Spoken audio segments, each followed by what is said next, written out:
You've built something good and you've been working for months, maybe years, to create a culture where people really want to show up, where the standards are clear, where recognition is real, where the energy on the floor, it actually feels different from the moment you walk in. And then one person starts to unravel it, not with a dramatic event, with 1,000 small cuts, sarcastic comment in the morning meeting, an eye roll when you announce that new process, side conversation in the parking lot that poisons 3 people before you even get to lunch.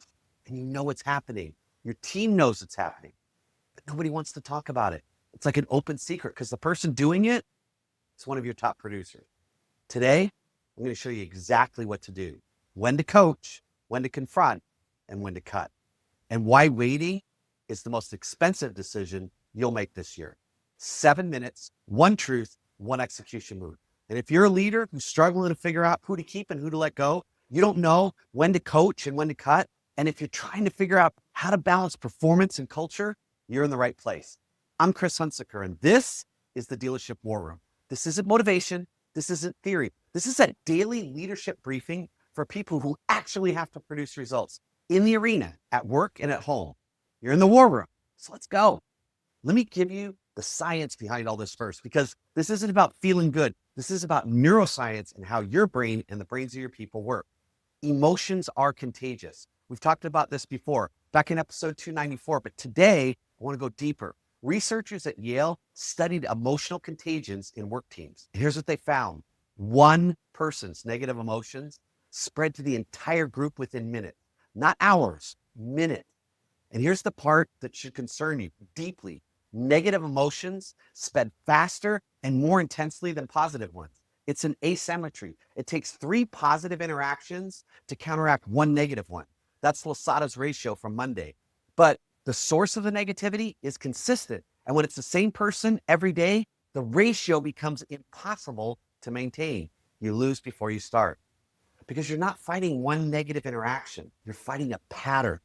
And patterns, they don't just affect mood, they affect cognition and thinking. Remember, Fredrickson's research showed that sustained negative environments narrows people's thinking. Creativity drops, problem solving evaporates, collaboration drops, and people stop taking risks. They stop sharing ideas and they start protecting themselves. One toxic person doesn't just hurt morale, they shrink your team's collective intelligence. And the longer you wait to address it, the more damage you can't see and can't reverse. So here's the framework I want to share with you. 3 conversations in order, each one a clear purpose and a clear outcome. If you've been through the accountability arc, this will feel familiar because it builds on everything that we covered in episodes 301 through 305. But now we're going to get strong. Conversation 1, coach. This is where you start, always, because most of the time, the person doesn't usually realize the impact that they're having. They're stressed, they're frustrated, they're dealing with something else at home that has nothing to do with work and it's bleeding into their work life. And nobody has cared enough to name it. So you name it. Use the value anchoring script that we talked about in episode 304. Behavior. Hey, I noticed sarcastic comments in the last 3 meetings. When new processes are introduced, hey, that matters because one of our values is being respected. And you told me when you started that respect is something that you take really seriously. Can you hear that? Now to the impact. So again, in that conversation, when that happens, the newer people on the team, they stop contributing. They go quiet and we lose their ideas because of your behavior. Expectation. Going forward, I need you to bring your concerns to me before the meeting, during it. Fair? That's conversation 1. Clear, warm, and adult to adult. And you document it, not to build a case, to track whether it changes. Now, conversation 2 is the next step. It's the next level. I call this confront, coach to confront. If the behavior continues after the coaching conversation, the tone shifts, not to anger, to clarity. Hey, we had a conversation 2 weeks ago about the comments in meeting, and I've seen it happen twice since then. I want to understand what's going on because the standard hasn't changed. And I need you to know that this is now affecting how I see your future in our team. Now your production, your fit. What do you need from me to make this shift? That last question matters. It's not a threat, it's a mirror. You're showing them where they stand, and then you're giving them one more chance to choose differently with your help and support. Now, some people hear this and they wake up. Something clicks. They realize The cost of continuing is higher than the cost of changing. And they change. It's in their self-interest. Others hear this and dig in. They justify, deflect, defend. They tell you the real problem is everyone else. When that happens, you know you're heading to conversation number 3. Conversation number 3, cut. This is the hardest conversation in leadership. And it's the one that most managers avoid until the damage is irreversible. Here's what I've learned after doing this hundreds of times. By the time you're ready to let someone go, your team has been ready for months. They've been watching, they've been waiting, and they've been quietly deciding whether you actually have the courage to protect the culture that you said you were building. When you finally do make the call and you do it with dignity and respect, something remarkable happens. The team doesn't just mourn or sad that person's leaving, they exhale because the weight they've been carrying, the tension, the walking on eggshells, the energy drain of working alongside someone who is slowly poisoning everything they care about is gone.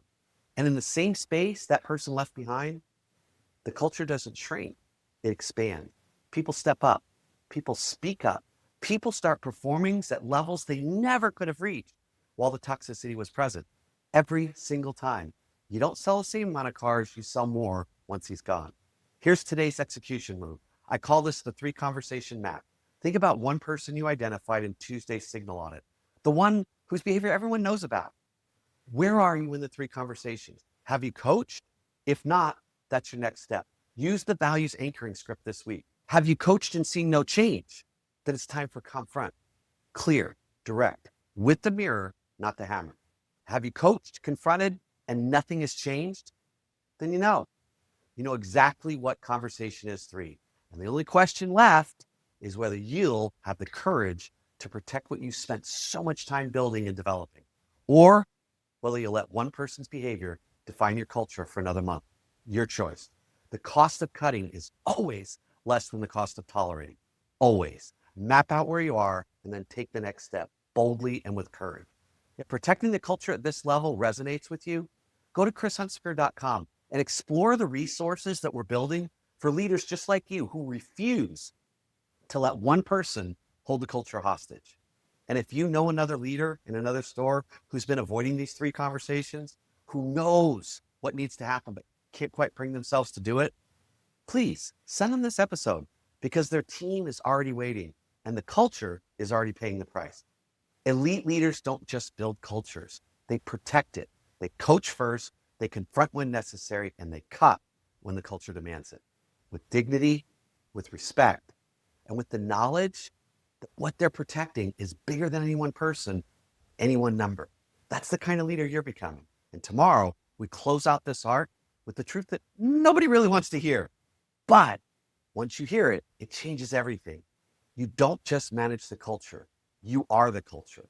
And the temperature of your entire building changes the moment you walk through that door. So today, go out, create some leadership fire, and I'll see you tomorrow in the Dealership War Room.